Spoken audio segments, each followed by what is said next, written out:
more.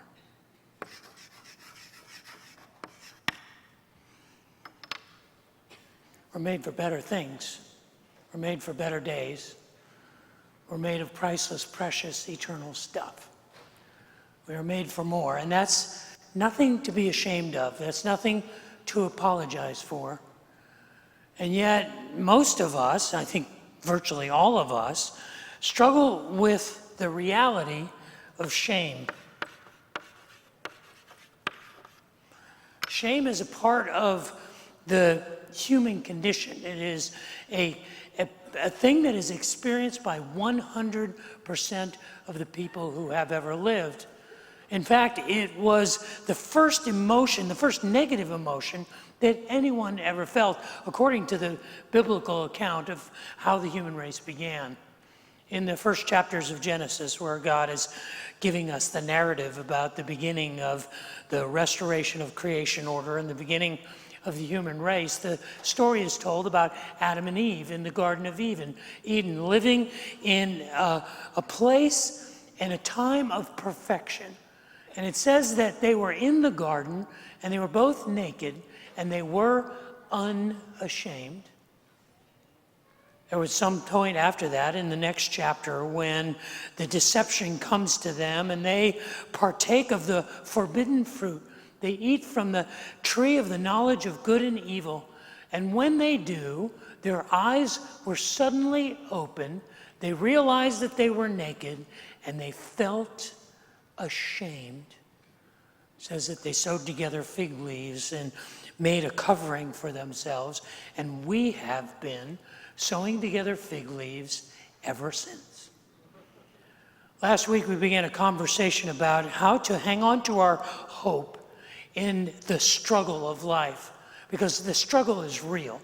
And the disappointments and the difficulties of life are not something that we can ignore. It is experienced by all of us. And last week we talked about the struggle and the reality of the struggle. And it is something that we all experience because we are made for more. We are made for better days. We are made for better times and better things. But today I want to press into the struggle that all of us face, and that is the struggle of shame. And I want to talk about the thing that causes shame, because it's one thing. Shame is the result of one single thing.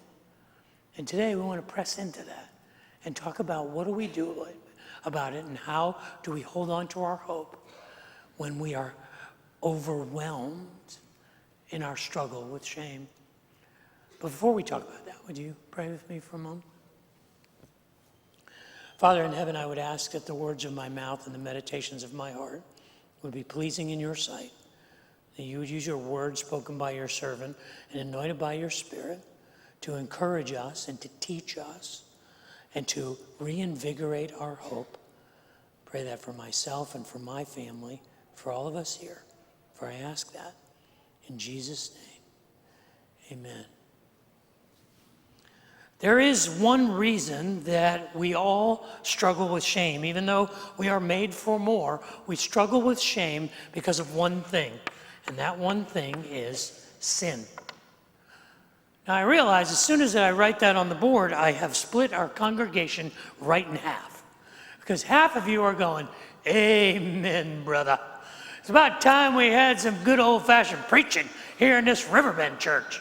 I thought this was a place where you just played around with the gospel. It was a feel-good factory. You don't talk about sin. It's been a long time since I come to Riverbend and left feeling guilty, and I could use a little bit of that. And so some of you are saying, amen, brother. I'm glad Dave is finally getting on that gospel pony and riding it right into sin down. But I also know that there's another half of you who are going, I knew it. I knew it. I knew this place wasn't any different. I knew that it was just like First Hellfire and Brimstone Baptist Church where I grew up, and I'm still feeling the wounds of the spiritual abuse of too many times when I was made to feel inadequate and I was made to feel at fault because of conversations about sin. Now, I get it. I understand that. I understand that the conversation about sin is difficult because sin always makes us feel shame. It is intended to stir in us these feelings of inadequacy, these feelings of failure. And so we associate sin with shame, and none of us want to feel shame. But if we are going to understand the roots of our struggle with shame, if we are going to put it in perspective and hold on to our hope, we have to talk honestly about sin. And it begins by talking about what sin is according to the Bible. In the New Testament, there's basically one word that is often translated, or translated most frequently, almost uniquely, for sin. It is in the New Testament, it is the word amartia. Now, amartia is often translated sin or sinful or to find fault, and what it generally means is it means there are two expressions. There are sins of commission. These are trespasses. These are transgressions. This is when we see the line and God says, I don't want you to step across that line, and we go, really? That's a sin of commission. It is deliberate disobedience. It is willful disregard for the commands or the instructions or the desires of God. There are also, in amartia, sins of omission. These are the sins that we commit because we know what we should do and we don't. Sins of omission are those things that we know we shouldn't. We need to do this. We're supposed to do this, but we don't do it. And so it gets us coming and going. The definition of sin gets us if we cross the line or if we don't cross the line, if we do something or we don't do something. But to understand what amartia means, we have to understand that it really means, at the core of it, it means to miss the mark.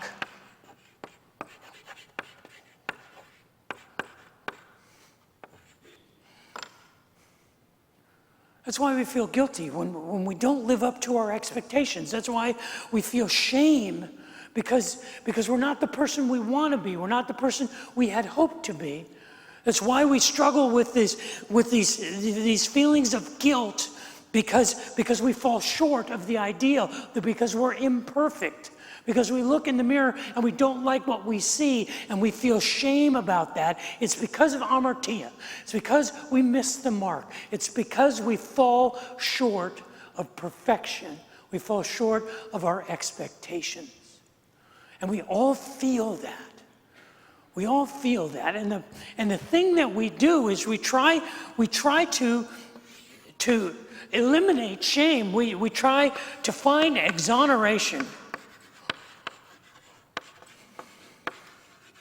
We try to find an elimination for this sense of shame. And throughout human history, we have developed coping mechanisms for dealing with this sense of inadequacy, with this reality that none of us are perfect, that all of us are flawed and broken, and we all fall short of the mark, even the marks we set for ourselves. And in order to do that, we've evolved and developed these coping mechanisms for dealing with our shame, for exonerating and eliminating our shame. And generally what we do is we add value to our lives.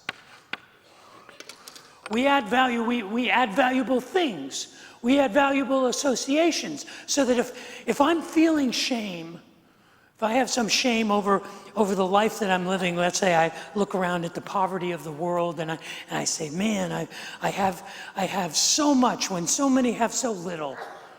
That shame provokes us to add value to our lives by being philanthropic or being generous or by helping out at church. Because we feel this inadequacy or this shame or this guilt, we make associations. Sometimes when we're carrying some shame for something that happened to us, or for something that we are associated with, and we feel shame about that, we become champions for those causes, for justice, for the homeless, for righteousness, for compassion. And we associate with these things, we identify with these things because it makes us feel better about ourselves. And it sort of pushes the shame down. Tells me a lot about our culture, that we are a culture that is suffering from an epidemic of shame when I see all the virtue signaling in our culture. You understand what virtue signaling is? It is a practice of saying, I am a good person because I am associated with these causes, or I believe in these things, or I am aligned with these compassions. And that virtue signaling is a way of projecting a sense of, I'm a valuable person, I'm a significant person. But really what it's telling me is that you're struggling with a whole lot of shame. You're struggling with a whole lot of guilt, because if you really want to make a difference, then don't tell me about it, go do it. Don't tell me to do it, you go do it. And the reality is we've got all these things going on because we identify ourselves with what we acquire. And a lot of the times we acquire these things to kind of offset our shame. I can't be a bad person because I have a big house. I can't be a bad person because I have a great job. I'm a CEO, I'm a doctor, I'm a lawyer, I'm a school teacher, I have children, I'm a good parent. And so we attach ourselves and we acquire things and we accumulate all of these valuable things to offset the shame that we feel because we know we're not perfect. And we know we don't measure up, and we know that we fall short. This is the explanation for a yellow Ferrari. Because a guy gets to a certain age in his life and he says, I guess my life didn't turn out the way that I had hoped. I guess I'm not the person that I had anticipated that I would be or that I wanted to be. And you know what will make me feel better? A bright yellow sports car. Shame on you. And if you're here with a yellow Ferrari today, you are that guy. It's so obvious to me. This is why when you have a bad day and you come home and you go, you know what I need? I need a tall glass of wine, maybe the whole bottle. You know what I need? I need to go online and buy myself a new outfit. Or better yet, I need to go to Neiman's and drop a week's worth of pay on a handbag. Or I need new shoes, or I need a cheeseburger. I just need something that says, you're good, you're a good person. Because the amartia is causing shame. Because I'm falling short, things aren't coming together the way I want. And the problem with it is,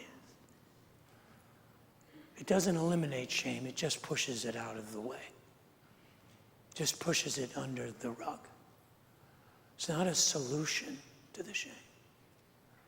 See, the problem is we create a cycle and we think that we're going to be valuable people because we add these things to our lives. We're going to be a good person, but it never satisfies because we know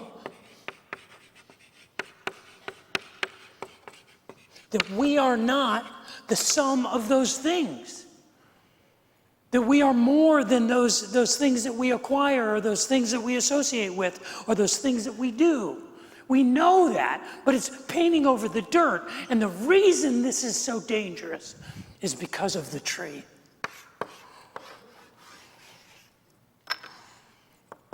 You remember the tree? The tree in the garden. At the beginning of the story of humanity in the Bible, there was a perfect place, and in the perfect place, God said to Adam, this is all yours. It's all yours. All of this I have given to you to enjoy. It's all perfect and good, except for this one thing. You shouldn't eat from this tree, because this is the tree of the knowledge of good and evil, and when you eat from this tree, you will surely bring death into the world. It tells us that the serpent, who was pesky and crafty, who was the incarnation of deception, came and said, did God really say that? Really? I think the reason that God said that was because he knew that if you ate from that tree, you would know good and evil, and you'd be like him. And God doesn't want you to be like him.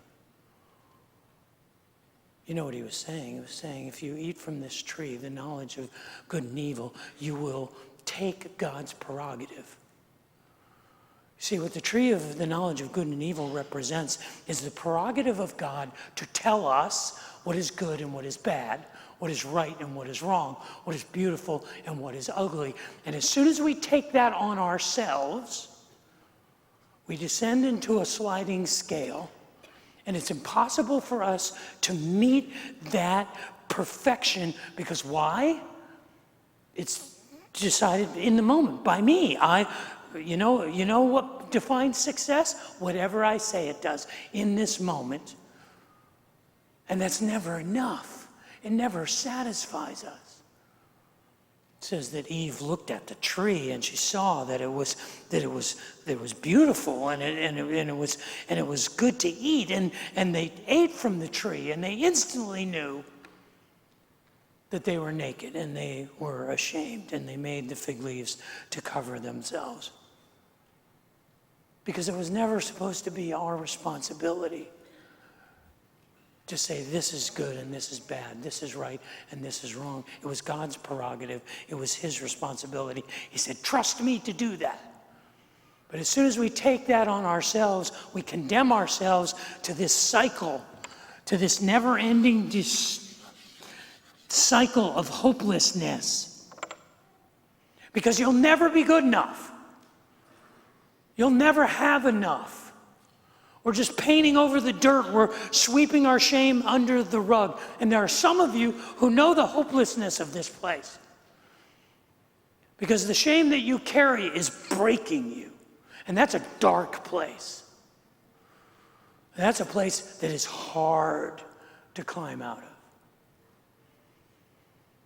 This is where the Apostle Paul steps in and says, I can help you with that.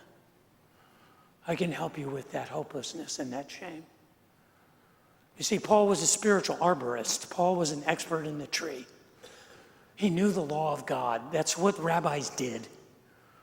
In Paul's day, if you were in training to be a rabbi, by the time that you could talk, you could speak the Shema. Shema Israel Adonai, Eloheinu Adonai Echad. Hear, O Israel, the Lord your God is one. Little toddlers would walk around saying that. By the time he could read, he was reading from the Torah every day. He was memorizing it. He was consuming it. By the time he was bar mitzvahed, at about 12 years of age, he could recite from memory entire books of the writing of Moses. And then as a young rabbi in training, he would sit at the feet of the Shifrut Chazal, the wisdom of the ages, the oral traditions passed down from generation to generation of the rabbis who were interpreting the writings of Moses, doing what they called the second Torah. The second Torah was the interpretation. We know what the law says, but what does it mean? And these traditions were handed down for generation after generation. It was 100 or 200 years after Paul's lifetime that they began to be written down. They exist today in the form of the Midrash, the Mishnah, the Talmud, the Gemara, the writings of the Hebrew scholars. And they were teaching what they called the second Torah, the interpretation of the law. What does it mean? What does it mean to be a good person? What does it mean? How do we know what God means? And Paul was a follower of the greatest teacher of the second Torah who ever lived. He was a young Galilean rabbi named Jesus of Nazareth who taught the second Torah. He often said, you have heard it said, like in Matthew chapter 5. He says, you've heard it said, there's this command, the command, you shall not commit murder. Well, that's true. Because if you commit murder, you'll be worthy of the judgment. But I tell you, what God means is more significant than that. What I tell you has to do with your heart. Just because you didn't kill someone doesn't mean that you have fallen short. Because you fall short when you're angry. Then you are worthy of the same judgment. And Paul was a student of the law. He was a student of the second Torah. He was a student of Jesus of Nazareth. And in Colossians chapter 3, he says, this is how we identify this shame cycle. This is what it looks like. He basically says, put to death, therefore. Put to death the sinful earthly desires, the things that are inside of you, the shame and the guilt, the things that are causing that in you. Put these things to death because they're at work in you. They're tearing you apart. Have nothing to do with porneia, with sexual impurity, with lust, and with evil deeds and evil thoughts and sexual immorality. Have nothing to do with these things. And don't be greedy. Because greed has to do with idolatry. And all greed is a worship of things. And what Paul is saying, he's not giving us prohibitions. We read that and we go, oh, here we go. Here's another set of rules. No, he's protecting us. He's saying these are the things that tear you up inside. These are the things that reinforce your inadequacy. You've got to separate yourself from these behaviors, from these thoughts, from these affections. Because these affections will not give you value. Because if you look at them, look at the 5 things that he lists there. Sexual immorality, impurity, lust, evil desires, and greed. You know what they are? They're all a thing that looks at someone else and goes, I'd be happy if I had their life, if I had their husband, if I had their wife, if I had their body, if I had their money, if I had their job. If I could be a person who was worthy of their affection or of their attention or of their finances, then I'd be a valuable person. And all of them are corrosive. And Paul is saying these aren't getting you anywhere. These are a trap. And they will not provide you exoneration or deliverance from shame. And then he says, I know how to do it. In verse 6 of Colossians chapter 3, he says, because of these things that are tearing you up inside, because of these things that are reinforcing this shame and guilt and identity cycle in you, because of these things, the wrath of God is coming. You used to walk in these ways in the life you once lived. I don't often like to kind of retranslate the Bible, because the Bible you have in your home, in your hand, on your phone, is completely reliable. It's completely trustworthy. But in this case, this is the New International Version. They missed the point. They missed the point when they translate verse 6 and say, because of these things, the anger of God is coming. The Greek word there is orge. That's the word for anger. It's the word from which we get ogre. And it is often translated, almost 100% of the time, it's translated as anger. Sometimes as wrath, sometimes as judgment. But do you understand what anger is? My wife taught me what anger was. You're saying, oh, we understand that. No. When we were first married, I don't know if you went through this, early in your marriage, you have to have sort of a negotiation about vocabulary. Because you use words differently.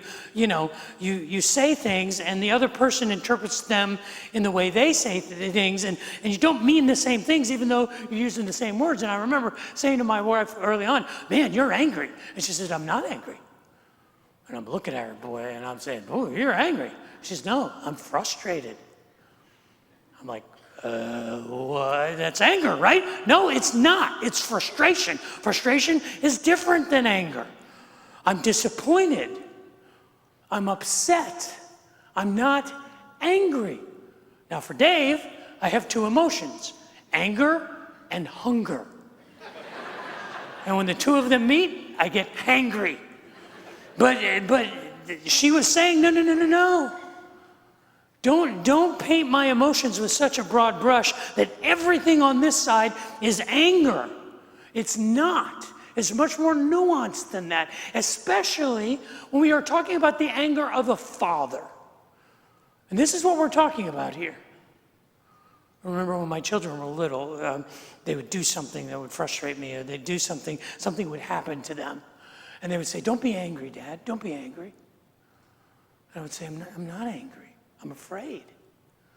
I'm not angry, I'm concerned. I'm not angry, I'm confused. But to them, it looked like anger.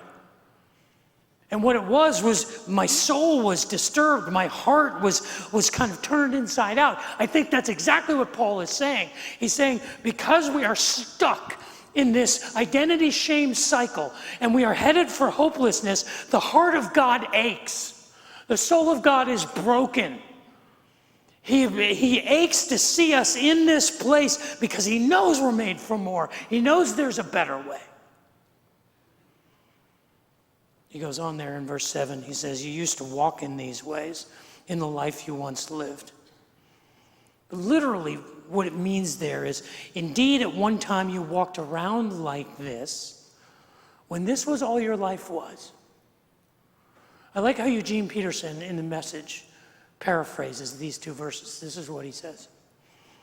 He says, it's because of this kind of thing that God is about to explode, and I like to think, not in anger, but in pain. God is about to explode with his soul being broken. Because it wasn't long ago that you were doing all this stuff. Why? Because you didn't know anything different. Because humanity has evolved since this first moment, saying we've got to cope with shame, and this is all we know. And it's just painting over the dirt. It's just sweeping it under the rug. It just creates a cycle that says we are no more than our worst day. So what do we do? That begs the question, how do we deal with it? Because there is a better way. There is a better way. It's the way of transformation.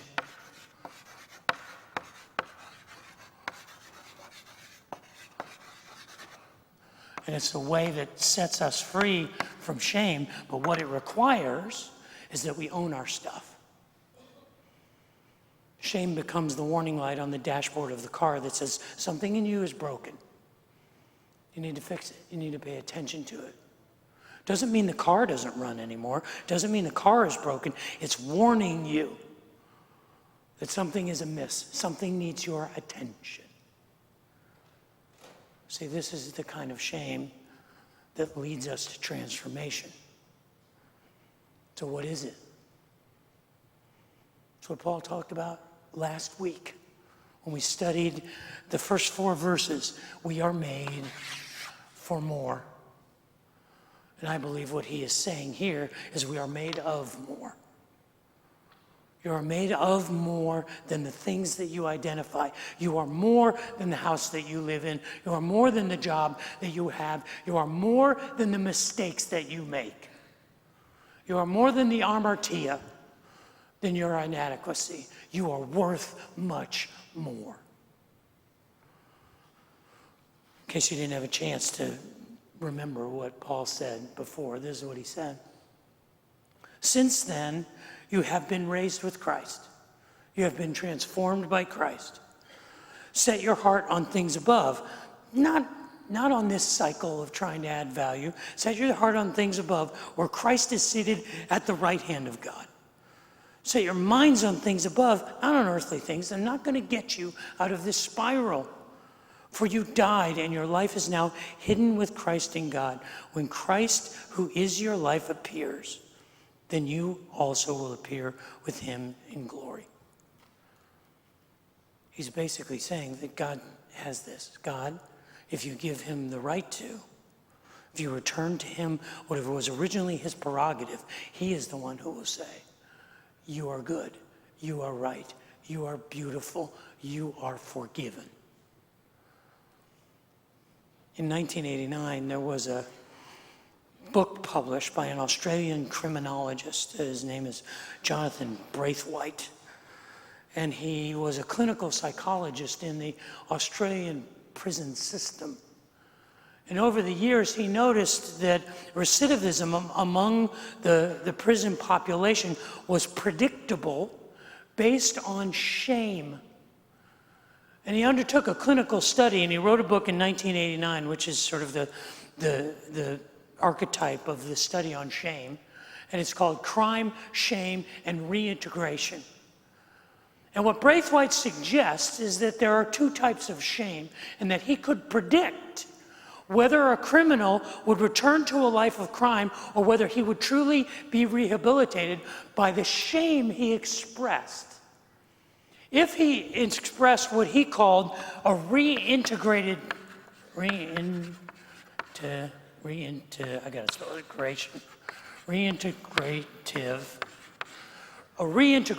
shame, that meant he owned his crime. That meant he said, I committed this crime, but I am not a criminal. I committed murder, but I am not a murderer. I committed I was a thief, but I am not defined by that. And so if a person owned their crime and saw themselves as separate from that, there was a chance at rehabilitation. Then he said there's another type of shame called stigmatic shame. And stigmatic shame is where you don't see a difference between the failures you have and who you are. I am a criminal because I'm a criminal. I'm a murderer because I'm a murderer. That's who I am. I'm a thief because I'm a thief. That's what I do. That's who I am. That's my nature. Stigmatic shame is that shame that we hold on to because we believe that defines us. Reintegrative shame says, no, I own my mistake. I am ashamed of what I did, but that is not who I am. See, shame is intended to be a warning light on the dashboard of the car. It's not telling us that the car is worthless. It's telling us to add washer fluid.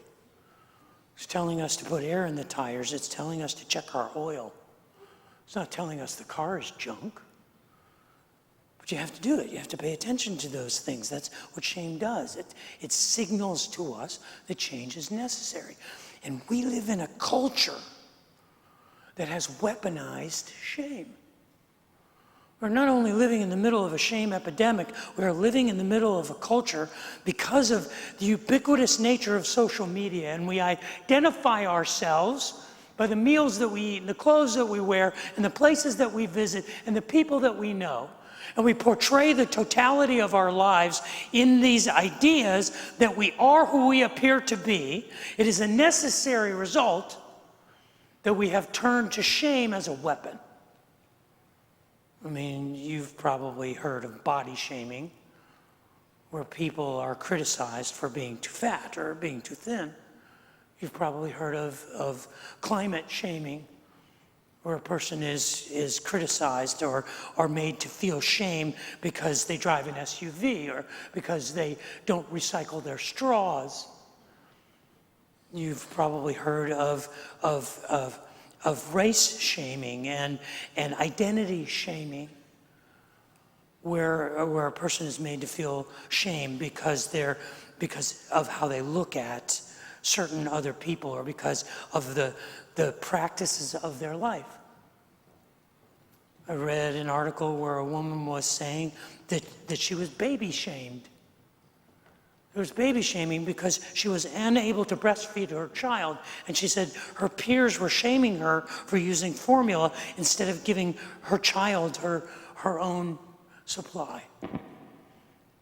I saw an article where someone was food shamed. They said, I was shamed for eating at McDonald's. Someone saw them with a bag of McDonald's. They said, shame on you. Shame on you for eating what is absolutely delicious and awesome. I mean, you know, you're a vegan and you see somebody eating meat and you say, shame on you. Because we've weaponized shame. I read an article about yacht shaming. Yacht shaming. And this isn't the yacht shaming you might think. It's not like, oh, you live on this magnificent multi-billion-dollar boat with people waiting on you hand and foot, and you see the poverty of the world, you should be ashamed. Oh no, that's not yacht shaming. Yacht shaming is, I'm in a marina in my huge super yacht, like the sheikh, an Arab sheikh in 2006. He built what was at the time the largest super yacht in the world. It was 522 feet, 8 inches, something like that. It's called the Dubai. It's the royal yacht of Saudi Arabia. Well, it turned out that 3 years later, a Russian oligarch, billionaire named Roman Abramovich, built a yacht that he called the Eclipse that was 2.5 feet longer. And they wound up in Monte Carlo together, and the Sheikh's yacht had a Black Hawk helicopter and a submarine, but Roman Abramovich's yacht was 2 feet longer, and he had 3 helipads, a movie theater, and a discotheque. And they said the Sheikh was ashamed. And they were both shamed last year when another Saudi prince built a 590-foot yacht called the Azam. Now they're all put